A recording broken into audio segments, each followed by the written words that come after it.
جو حافظ نعیم الرحمان ہے جو ان کے آج کل سربراہ ہیں.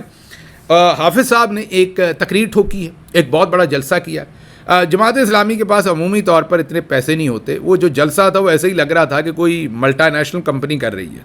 ہم کیونکہ اس دھندے میں رہے ہیں, دھندے کا مطلب سیاست میں رہے ہیں, ہمیں پتہ ہے کہ جو پینافلیکس لگتا ہے, جو سٹیج بنتا ہے, اس پہ پیسے لگے ہوں تو وہ کیسا ہوتا ہے, پیسے نہ لگے ہوں تو وہ کیسا ہوتا ہے. وہ جو جلسے میں تقریر اور وہ سٹیج میں نے دیکھا ہے, اس سے پتہ چلتا ہے کہ یہ وہ آپ میچ دیکھتے تھے نا, تو وہ کہتے تھے کہ یہ جو کرکٹ میچ ہے یہ فلاں کمپنی کے تعاون سے آپ دیکھ رہے ہیں. تو وہ لگ رہا تھا کہ یہ جلسہ کسی تعاون سے, اور تعاون بھی مجھے چودھری نظام الدین صاحب کا ہی لگ رہا تھا.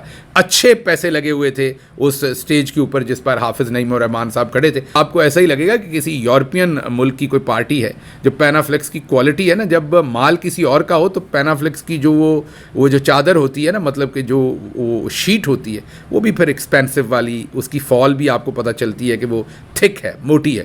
تو پیسہ لگا ہوا تھا کسی موٹی پارٹی کا اس کے پیچھے. اور ضروری نہیں ہوتا کہ ملٹری اسٹیبلشمنٹ جیب سے نکال کے یا جی ایچ کیو سے آپ کو پیسے دیتی, کسی کاروباری کو کہہ دیتی ہے کہ یہ ذرا حافظ صاحب نے جلسہ کرنا ہے, ذرا لگا دیں پیسے. تو لگ یہ رہا تھا, یہ میرا تجزیہ ہے, ظاہر ہے باقی تو حافظ صاحب ہی بتا سکتے ہیں, میں حتمی طور پر تو انہیں ایکیوز نہیں کر سکتا, یہ میں اپنا تجزیہ دے رہا ہوں. اب حافظ صاحب نے وہاں پر دو پھلجھڑیاں چھوڑیں.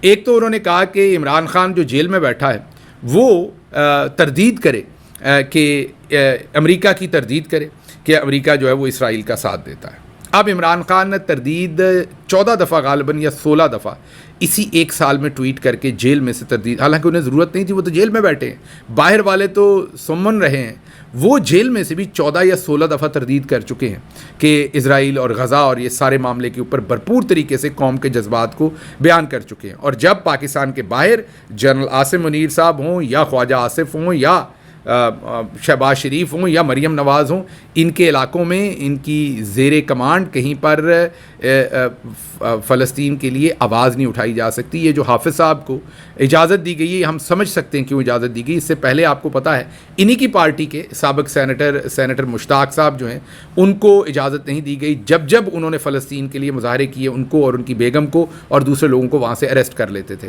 تو اب عمران خان کیا کچھ کہتے رہے ہیں یہ ذرا سنیے گا, اور یہ چاہتے ہیں کہ عمران خان جو ہے وہ امریکہ کی اور اسرائیل کی مذمت کریں, اور امریکہ سے عمران خان امداد مانگ رہے ہیں, تحریک انصاف امداد مانگ رہی ہے. اور وہ کیوں مانگ رہی ہے؟ اگر عمران خان واقعی قومی لیڈر ہیں تو وہ امریکہ سے امداد کیوں مانگ رہے ہیں؟ سبھی وہ لفظ جو آج کل آپ کو خواجہ آصف کہتے ہوئے نظر آتے ہیں, Chaudhry Nizamuddin, D G S P R بھی یہی باتیں کہہ رہے تھے, تو آپ کو یہ پتہ چل گیا ہوگا کہ چابی والا کھلونا کس نے چھوڑا ہے. تو معذرت کے ساتھ بڑے احترام ہے حافظ نعیم الرحمان صاحب کا, لیکن احترام اپنی جگہ, جو آپ کی کرتوتیں ہیں حافظ صاحب وہ اپنی جگہ. تو حافظ صاحب آپ میں چابی بھری بڑے حافظ صاحب نے, اور آپ نے وہی طوطے کی طرح سبق بولنا شروع کر دیا نوئنگلی کہ عمران خان سے بڑا دلیری کے ساتھ ان تمام موضوعات کے اوپر کوئی نہیں بولا. اب میں پہلے سنا دوں عمران خان نے کیا کہا, اور پھر میں آپ کو بتاتا ہوں کہ آپ نے کیا کرنا ہے. I would like to have a relationship as equals, of friendship, not as it has been before, where Pakistan has sort of been, it's like Pakistan wanting aid from the US, and then as for aid, Pakistan is expected to do certain things. If someone asks that, will you get this funds? I hate the idea that we would be asking for funds, because aid has been one of the biggest curses for my country. What it has done is it has created the dependency syndrome. I'm afraid I don't know where this has come from. It's not. Pakistan has a very straightforward position, and it was a founder of Pakistan, Qaid-e-Azam, Muhammad Ali Jinnah, was very clear that there has to be a just settlement of homeland of Palestinians before Pakistan can recognize Israel. سن لیا آپ نے, عمران خان نے ایک تو امریکہ میں کہا کہ میں برابری کے تعلقات چاہتا ہوں. برابری کا مطلب یہ نہیں کہ امریکہ اور پاکستان برابر ہو جائیں گے, وہ ظاہر ہے بڑا ملک ہے, لیکن ایک میوچل رسپیکٹ کے اوپر, ایک انٹیگریٹی کے اوپر دو ملکوں کے اندر انہوں نے کہا کہ ہم بھیک نہیں مانگنا چاہتے, ہم ایک میوچل رسپیکٹ کے اوپر ملک چلانا چاہتے ہیں. یہ پاکستان کے کسی پہلے سربراہ نے امریکہ میں بیٹھ کے کہا. دوسرا, اسرائیل کے اوپر بھی میں نے آپ کو سنوا دیا ان کا واضح لائن کہ قائد اعظم اس کا فیصلہ کر گئے ہیں, اور وہ واضح طور پر اپنا بیان دے دیا. اب حافظ صاحب, عمران خان نے تو امریکہ کے بارے میں بھی واضح پالیسی ہے کہ ہمیں امریکہ سے کوئی مدد نہیں چاہیے کہ ٹرمپ صاحب ہمیں چھڑوائیں. یہ میں ہر اپنے ویلاگ میں کہتا ہوں, ہمیں تو ان سے صرف یہ چاہیے کہ جو انہوں نے رجیم کی سرپرستی کی جنرل باجوہ کے ساتھ مل کے, اور جس طریقے سے انہوں نے عمران خان صاحب کی حکومت جو جنرل باجوہ نے گرائی اور پھر ظلم و ستم انہوں نے کیے اور پھر جنرل عاصم منیر نے کیے، اس پر انہوں نے ٹیسٹ اپروول دی، خاموشی رکھی، اور اس میں ان کا بھی کچھ نہ کچھ حصہ ہے. ہم کہتے ہیں کہ اس کو واپس لیا جائے. پاکستان کے اندرونی معاملات میں یہ جو مداخلت تھی یہ ختم کی جائے، اور پاکستانی ملٹری کو بتایا جائے کہ آپ کے ساتھ وہی سلوک ہوگا جو پوری دنیا کے قوانین میں کسی کے ساتھ بھی ہوتا ہے. آپ کو کوئی خاص رعایت نہیں ہوگی اگر آپ انسانی حقوق کی خلاف ورزی کریں گے. اب عمران خان کا تو بیانیہ میں نے دے دیا، تو حافظ صاحب میں آپ سے ایک ریکویسٹ کرتا ہوں.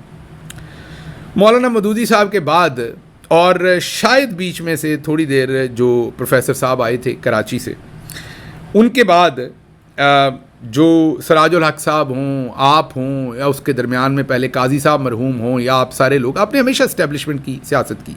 جہاں اسٹیبلشمنٹ نے جس کھونٹے کے ساتھ آپ کو باندھا ہے آپ وہاں بند گئے.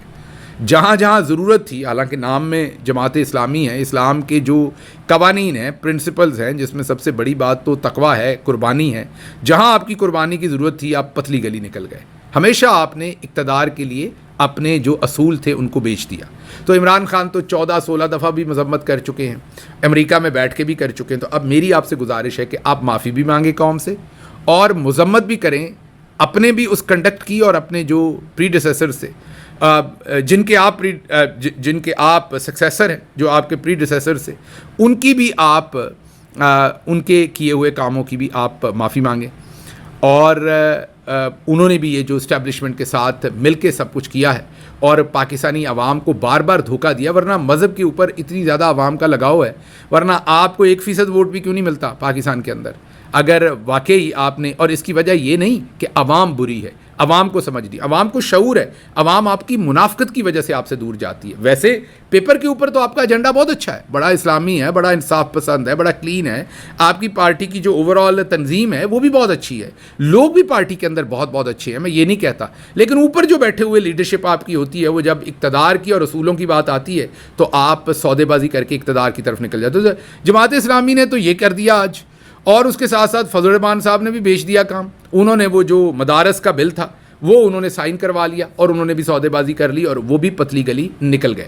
تو یہ جو وہ اپوزیشن اکٹھی کرو مہم تھا وہ آج اس کا درن تختہ ہو گیا، اور آپ کے سامنے ہم نے تفصیل سے رکھ دیا کہ اس کا معاملہ کیا تھا. اچھا جی، اگلی خبر جو کوئکلی آپ کے سامنے رکھیں گے وہ ہے کہ بلاول زرداری صاحب بھی اب پر تول رہے ہیں، نئے بیان دے رہے ہیں. انہوں نے ایک بیان ٹھوکا ہے کہ امریکہ جو ہے وہ ہمارے نیوکلیئر ایسٹس کے پیچھے ہے، اور ہم سوورن کنٹری ہے اور اپنے فیصلے خود کریں گے. اور ساتھ وہ یہ بھی بیان دے رہے ہیں کہ شارک مچھلی ہمیشہ پاکستانی انٹرنیٹ کو ہی کیوں کاٹتی ہے. تو آپ سمجھتے ہوں گے کہ بلاول صاحب جو ہے وہ ایک دم سے انقلابی کیسے ہو رہے ہیں.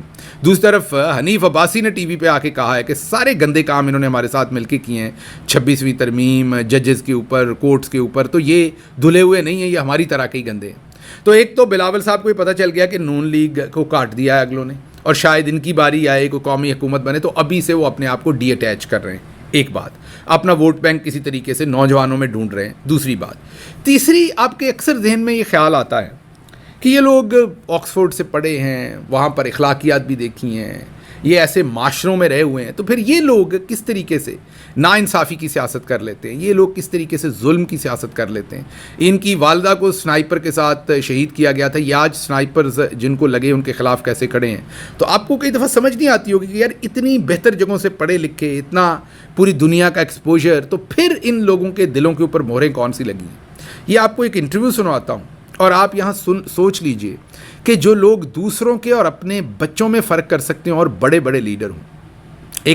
عمران خان، آپ کبھی سوچ بھی نہیں سکتے کہ وہ شخص ایسا سوچ سکے. کبھی سوال ہی پیدا نہیں ہوتا کہ عمران خان کے سامنے ایسی سچویشن ہو اور وہ یہ کرے.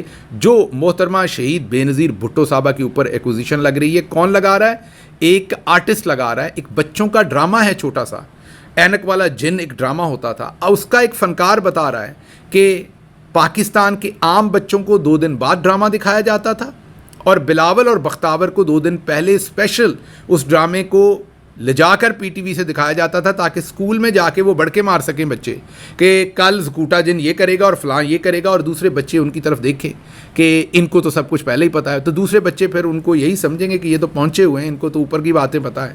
تو جب آپ اپنے بچوں کو ریز ایسے حالات میں کریں گے کہ انہیں بتائیں گے کہ آپ دوسروں سے اعلیٰ ہیں اور دوسرے آپ کے محکوم ہیں، اور آپ پرائم منسٹر کی کرسی پر بیٹھ کے اپنے اور دوسروں کے بچوں میں، بہت سارے لوگوں کو یہ عام سی بات لگ رہی ہوگی کہ ڈرامہ ہی دکھا دیا نا پہلے، یہ عام سی بات نہیں ہے، یہ بہت بڑی بات ہے اگر آپ کے پاس شعور ہے۔ اگر شہید بے نظیر بھٹو صاحبہ جو ہیں انہوں نے واقعی یہ حرکت کی ہے جو اکیوز کیا جا رہا ہے، تو پھر وہ بالکل بھی ایک بڑے باپ کی بڑی بیٹی نہیں تھی۔ انہوں نے جو کیا ہے وہ معذرت کے ساتھ بہت ہی، میں یہ کہوں گا کہ وہ چھوٹی حرکت تھی کہ آپ اپنے اور دوسروں کے بچوں میں اتنا فرق کریں کہ اپنے بچوں کو 2 دن پہلے سرکاری حیثیت ہونے کی وجہ سے ڈرامہ دکھائیں۔ یہ سنیے وہ آرٹسٹ کیا کہہ رہا ہے۔ انتظار میں آتے ہیں، سب بھول جاتے ہیں۔ یہ ہمارا جو ڈرامہ تھا 2 دن پہلے بلاول ہاؤس جاتا تھا، بختاور اور بتاول ہمیں 2 دن پہلے ریکارڈنگ مکمل کرتا تھا پی ٹی وی۔ 1 دن پہلے ان کے بچے دیکھتے تھے بلاول وغیرہ کہ جی وہ پرائم منسٹر صاحبہ کے بچے ہیں، بے نظیر صاحبہ کے۔ اگلے دن اسکول میں بتاتے تھے کہ کل ہمون جادوگر یہ کرے گا، کل زکوٹا یہ کرے گا۔ وہ کہہ سکتے تھے، آپ کے ہمارے بچے 1 دن بعد میں دیکھتے تھے۔ انہوں نے بڑا دعوے کیے تھے ڈرامہ کنٹینیو کریں گے، اب برسوں اقدار ہیں ان کے والد۔ سن لیا آپ نے۔ یقین کریں میرا دل نہیں کر رہا کہ اس کے اوپر میں کوئی تجزیہ کروں، کیونکہ بہت دل خراب ہوا کہ میں کم از کم بے نظیر صاحبہ کے اور چلیں جو بھی انہوں نے Condoleezza Rice, N R O, Musharraf, جو بھی ڈیلیں کی، کرپشن کے الزامات جو بھی لگے ان کے اوپر، اس کو چھوڑ دیں، لیکن یہ تو ایک سراسر سیدھی بات جو ہے اس سے آپ کو سمجھ آتی ہے۔ اچھا جی، عبد الباسط پاکستان کے فارمر ایمبیسڈر رہے ہیں ہندوستان میں، ایک اچھے ڈپلومیٹ ہیں، انہوں نے اب یہ کہا ہے کہ ٹرمپ جو ہے وہ آؤٹ آف سلیبس آ گیا۔ ہماری وہی سیٹھی صاحب والی بات کہ ہماری اسٹیبلشمنٹ سمجھ رہی تھی کہ صدر ٹرمپ ہار جائیں گے، وہ جیت گئے ہیں، اور اب رچرڈ جو کچھ بھی کر رہا ہے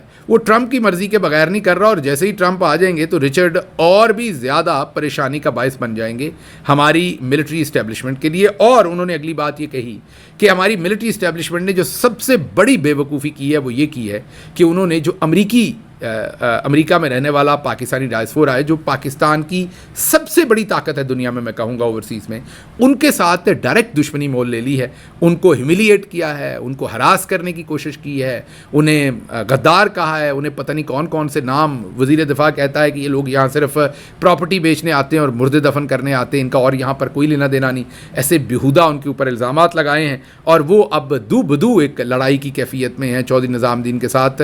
تو انہوں نے کہا کہ انہیں ایک شدید قسم کا نقصان پہنچنا جو ہے وہ شروع ہو جائے گا۔ اچھا، آپ نے یہ سنا ہوگا کہ کچھ مخالف ایسے ہوتے ہیں وہ آپ کو قبر تک چھوڑ کے آتے ہیں۔ جیو ٹی وی نے یہ سچ کر دکھایا۔ جب جسٹس اعجاز الاحسن، جسٹس مظاہر علی اکبر نقوی، بندیال صاحب وغیرہ عدالت میں تھے تو جیو ٹی وی بھرپور طریقے سے ان کے خلاف پروپیگنڈا رن کرتا تھا، ان کی کریکٹر اسیسینیشن یا عدالتی اسیسینیشن ان کی جو ہے وہ کرنے کی دن رات کوشش کرتا تھا۔ اب مخالفت میں جیو ٹی وی اتنا آگے چلا گیا کہ غالباً کوئی جسٹس اعجاز الحسن وفات پائے لاہور میں، اور جیو نے جان بوجھ کے یا غلطی سے شاید جسٹس اعجاز الاحسن کی وفات کی جو ہے وہ خبر چلا دی، تو وہ چیز ثابت سچ کرنے کی کوشش کی کہ ہم جس کے مخالف ہوتے ہیں اسے قبر تک چھوڑ کے آتے ہیں، بھلے ابھی اس کے قبر پہ جانے کی دن ہوں یا نہ ہوں۔ بہرحال جیو ٹی وی نے یہ حرکت کی، بعد میں جسٹس اعجاز الاحسن کی